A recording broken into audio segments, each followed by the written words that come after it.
Ladies and Germans, how you all doing? This is Ulrich. This is Rangru. Hello, hello, hello. And folks, going to that lovely forested map of Kositritsa, who do we have today, sir? Left-hand side in blue, we have PaladinLepa playing Trinity of Panzer, we have a Vanguard income. Right-hand side in red, we have Daiene playing 6 South African Armoured with a balanced income. So, Daiene, or I would say call, the Marie over here, perhaps is also a better way to put it. We're seeing the South African Armoured. So we could make jokes about them grousing with their anti-tank tab, or kind of like having a hurricane rocking you in as they have that aircraft power over here, but kind of an interesting matchup when you think about it. It's Sherman spam, yes, but there's a good amount of air power behind this as well.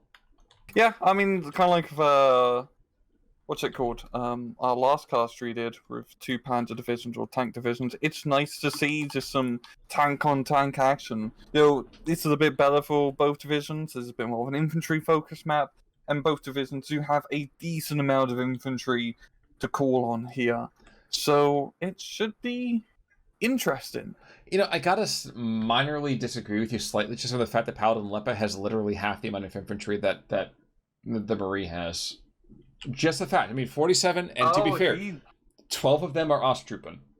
He has a lot of slots, but he's going ballsy with no C phase and a lot of A phase infantry here, so exactly. He's gonna have to be careful. He might just get grinded out. It's a grindy map. It's a very grindy map. Unlike, I think, Tuesday, and honestly, folks, if you haven't watched that match, go back and watch it. This map isn't quite as friendly towards tanks across the map. This is a much more defined of, here's a fire lane, we know you're coming in here, you're going to probably find yourself being in this smoldering pit of wreckage before too much longer. Yeah, and we're already seeing the rifles and Panzer Grenadiers engaging at it, really taking the first hit. So down south, we're seeing a little push for the Ardennes, so to speak. Some Panzer 4 and a 3 and some infantry trying to make a big flank here. It's actually quite interesting. I like this quite a lot. The Recon Panzer and the Panzer 4 F1 complement each other well. And even if it does bugger up, it's not a huge point investment. So he can recover. Well, and the Recon there's the important part, isn't it? Yes, you got to watch out for the Natal Scouts. But, okay, they have a Piat, you have Recon, and you have a ton of infantry actually moving to the northern side of that as well. So there's some opportunities here to do something really kind of creepy. From Paladin's perspective, from the Marie, you're like, oh yeah, cool, man, whatever. But we'll see how this plays out. Yeah, and Paladin's done a pretty good job trading in the forest village, so to speak. Managing to do a lot of damage against the infantry in there, thanks to the Panzer 4. Doesn't have anything currently to follow up with it, as he's bringing in more of the, Panzer 3, Panzer 4, cheap tank spam, perfect for this sort of map, and you just need cheap fire support. The other Shermans, if they do get in close, should be able to easily deal with him. That is very, very true. And there are a rather motley assortment in this case. We see Sherman 5s, 2As. Heck, we see a couple of Fireflies over here as an opportunity. I'm looking forward to seeing the Grouse, just because, we're used to seeing M10 tank destroyers, but the Grouse, I want to say, is slightly more armored. Maybe I'm incorrect at that. I think it's the enclosed version. Maybe I'm completely wrong. No, it's just an M10. It's okay. Eugene, in their wisdom, decided to give it off-map support. Not off-map, but indirect fire support.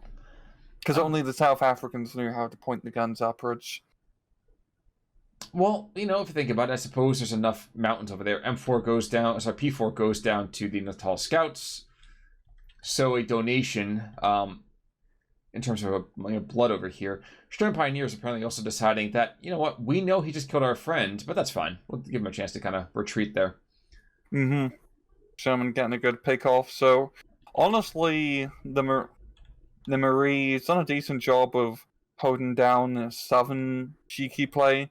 Neither side's really playing too aggressive, and honestly that's more of a detriment to Lepa here, because he has that Vanguard income, and he needs to be, leading the Vanguard, so to speak. Certainly should. Kind of almost amusingly, we see. So, this is ironic, but at the same time, I think I really kind of like the fact that he could recover from this. Spitfire take out the Ju-87, but before he went down, the Ju-87 did have the pilot go unconscious. Now, you would think that would mean he would crash, but the Ju-87 is one of, I don't know if it was the first kind of aircraft, but had basically auto leveling. You could set. It did. Yeah, That's so cool. Anyway, but yeah, please talk more about it. 'Cause I'm sure you're more well kind of knowledgeable about that than I. Go ahead. no. I was gonna say it just like inflated your autopilot. I just want you to know we're all counting on you. Yes, that Baltimore's definitely gonna be counting the bombs he's gonna be dropping because those infantry blob is gonna go down quite quickly here. Yeah, that's a lot of high explosives. Ironically, most of them are dead in the first place. Mm-hmm. No, they're dead. That's true. That's true. And in some cases, when you just want to go and make a statement, you bring a Baltimore in. Having just been to Maryland, I can tell you that being to the city gives you about the same experience. On the western side, we are going to see a motor half track coming on, Inch-Drum Pioneers, P3s, a lot of troops coming in to kind of replace their fallen comrades. But down south, P3 Recon, half track, this small little group, able to kind of go and establish themselves by just picking on guys who can't really fight back. Not going to claim a lot of territory, and like you said, PaladinLepa really needs to get on his horse. Yeah, this is a good flank, but like you said, there's only one flag to take and you can't really exploit it. Usually you push in heavy in the forest down south unless you do something like bloody crazy and push all the way through, which you usually don't because it's a forest and the supply routes are terrible. It usually just ends you getting bogged down. Really, I'd like to see Lepa maybe push a bit more heavily far up north. If you can push up to the square forest and then just play like hedgerows maze in that forest area, it can actually work out really well. Especially if you can get Panzer Grenadiers along that initial semicircle forest and just set up firing lines, you're good. You can just defend that easily. This is true. There's a piece of me, though, that if you look down south, he's got a 45 mil that's been edge guarding the entire time. Basically an M42 that's been captured here. I find myself wondering how potentially effective it could be to sneak that guy in. See that northwest southeast road where the Shermans are on right about now. If he could sneak it in behind, first of all, he could get a couple of cheeky kills as troops are coming down that road and that intersection. That could be really, really interesting. Unfortunately, with the Shermans, the first shot took the P3 turret stuck. Second shot killed the P3. Third shot killed the half track. So this 45 mil, he's going to get aggressive, but he's going to try to do it hitting the backs of guys, and I don't think that's a great plan. No, I'm not liking this very much. Yeah, unfortunate timing. He didn't deploy the 45 mil in that initial engagement here, because he definitely could have got some good kills and maybe saved the Panzer III. And his scout unit is just going to spot the 45 and pretty much finish it off as the Shermans are already maneuvering to another location. So, yeah, Lepa's not doing too great in this initial A phase. And honestly, once it gets to B phase, it's all downhill because the Marie gets the income advantage from that point onwards. The other thing we were talking about, like you said a little bit earlier, the P3 and the P4 play off each other very, very well. Unfortunately, a lot of the P3s have been dying, and a lot of those P3s that have been dying have been having the recon optics. So yeah, and there was only recon units. Yeah, and not terrible for this map if you just play in the forest down south and just you just stick to good old infantry spam. But even then, he doesn't have a whole lot of CQC infantry. I mean, in B phase, he's got one Stern Pio and one Pioneer card. I know it's going to be very important in these forest fights. And that's the weird thing, isn't it? Even if he had just taken slightly less veterancy on some of his A-phase cards, he probably could at least upped a lot of his availability. I mean, even that much more. We are going to potentially see some small cheeky play, not from that air power, but the 45 mil did get that kill on a kind of an attacking infantry unit, and he might be able to get a second one here as another rifle squad comes through his line of fire. Unfortunately, he's cheating himself a little bit insofar as he doesn't have a whole lot of line of sight to shoot. Yeah. You probably want to turn on... No, you want to keep the HC off just to only shoot vehicles and preferably tanks.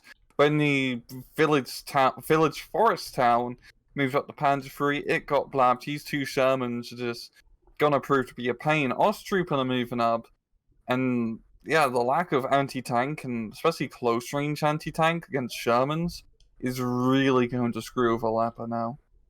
But Rang, Oshipun are really good. They can just kind of make sure that suppression happens, take a really long time to kill. They're actually really, really good. Yeah, well, not when there's giant metal killy boxes. Yeah, unfortunately the armorer didn't give him Panzerfaust, and they might actually have a decent chance. I mean, a kid can use a Panzerfaust. I think an Osttrooper can. You know what? I'm going to avoid making any further comments because that could be called racist. But yeah, you know what? You're right. Panzerfaust so simple that a kid could use it, and often did. Mm-hmm. The field engineers, in the meantime, coming down here to the south to kind of really shore up these lines, and the Marie does not seem willing to put up with the holy orders that are being given to all of PaladinLepa's troops. Adding in the fact that we are going to see more than 114s on the map, and they have interesting targets, but, you know, effective enough targeting that it should be fine and to actually get something done that's worthwhile. So, not too bad overall. Yeah, Lepa really needs to be playing better up north. He's got the Boita style in there. It's going to do a great job of just zoning things out. There's a decent amount of 17-pounder weaponry on the Marie's deck, so it's not like it's going to be completely invincible. But you need to be playing to his strengths, more out in the open, zoning out, using machine gevers to beat out the Brens. But he's still trading pretty poorly in the center here and just taking a lot of casualties. And he's not really concentrating his strength particularly well. So, I mean, for example, we're seeing 3 squads being moved to the north of Pioneers. We're seeing a recon P3 moved up right next to the Boita Stalin. If I'm bringing in infantry, PBI are, you know, kind of PBI in the first place, put something there to kind of support them. Put a tank far enough north so that way it's not a question of, hey, someday I'll be able to help you out. And it's, I know you're in here, I have a very aggressive move order for you. Let me make sure I can kind of show what's going on. Yeah, Lepa's done a good job of clearing out the northern string forest, but now he really needs to make the next leap and get into the big forest area. And it's intimidating because it's just so much bloody forest. But for the most part, if you just get some mortars, smoke out the initial road to get to that initial flag position, and then once you get into that forest, you're like a parasite. You just infest your way through, and it just becomes an absolute pain to rout you out, because then your opponent is having to play Vietnam in this massive forest area trying to clear you out. That is pretty accurate. I mean, without the Hanoi Hannah recordings, of course. But I think you probably hit the head pretty well on the nail. Try this again. Hit the nail pretty well on the head. The head well on the nail doesn't have the same kind of impact, I'm sure. Yeah. Now, we are going to see P-Gruns kind of be aggressive into this town, but 20th Panzer, we've talked about this for aeons here. When the only guy who cares about Panzerfaust is the officer, you know you're in trouble. Yeah, you're gonna be a bit of a bad time, because even just these M3A1 half tracks are providing tremendous fire support to both force 40 mils as well. Yeah, just a little bit of fire support from the Marines doing them runders, Baltimore as well. Like he's holding this off.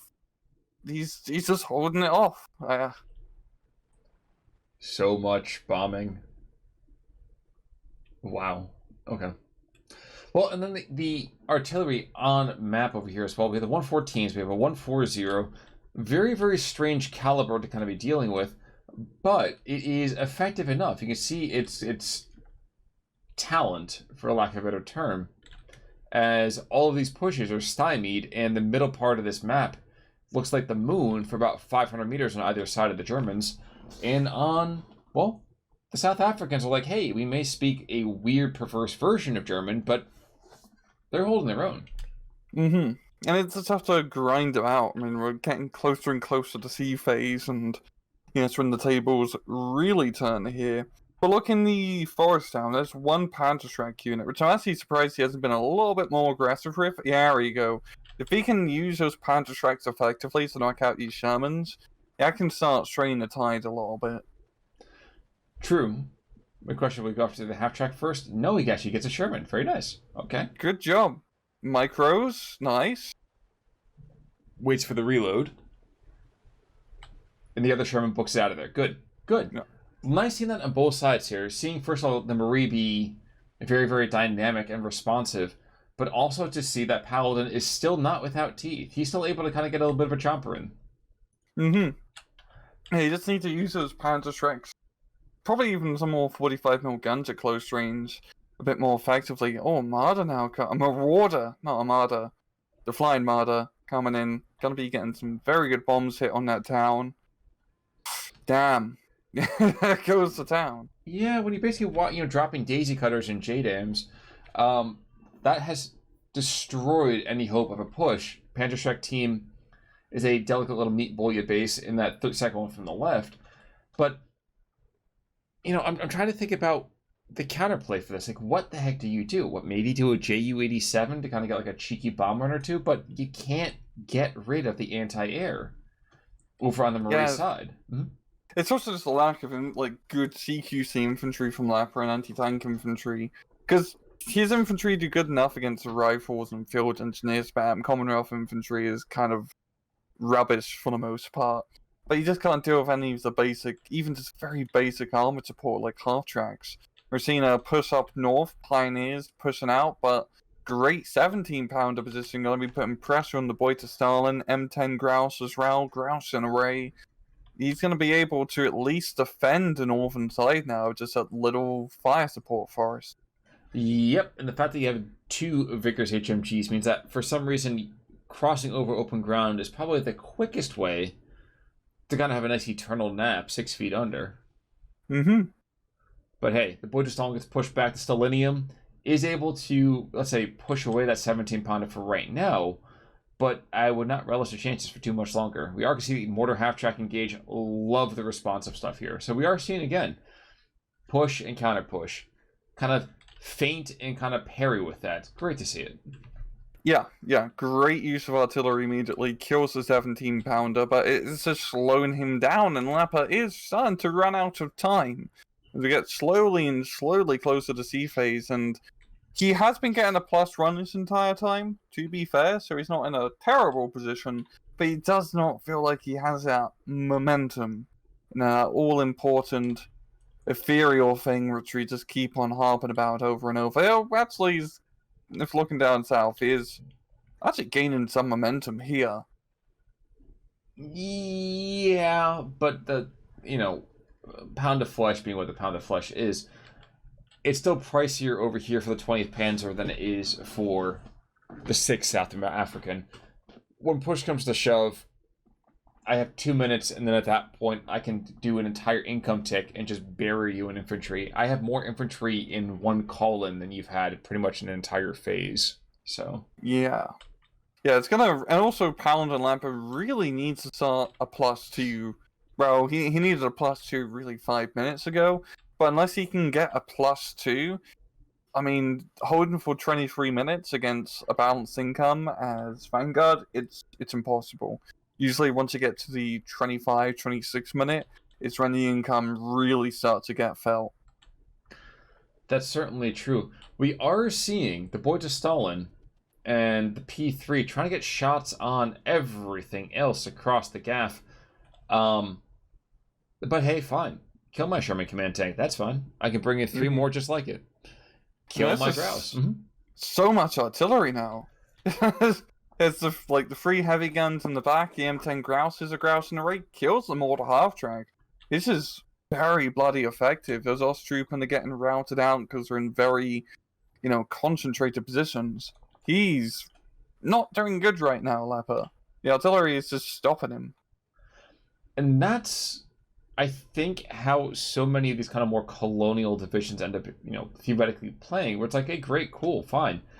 You're able to take on my vehicles one by one, but if I just kind of put up a nice little wall of firepower, what are you going to do about it?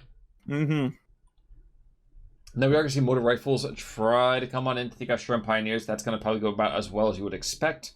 The motor rifles are probably going to ignite, as is their way.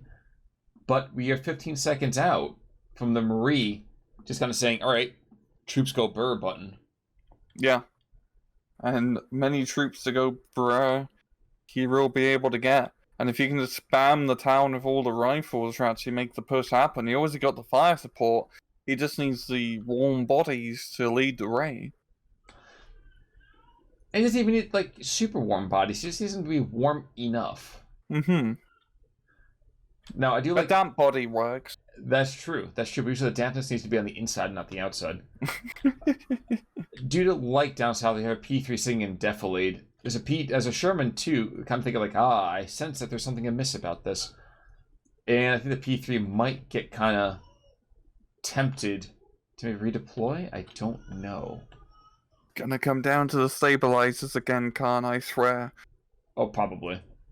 Probably. A field engineers will be sacrificed for the glory of corn. Mm-hmm. But despite putting blood on those corn flakes, I'm pretty sure P3 gonna move? No. No, he's just chilling.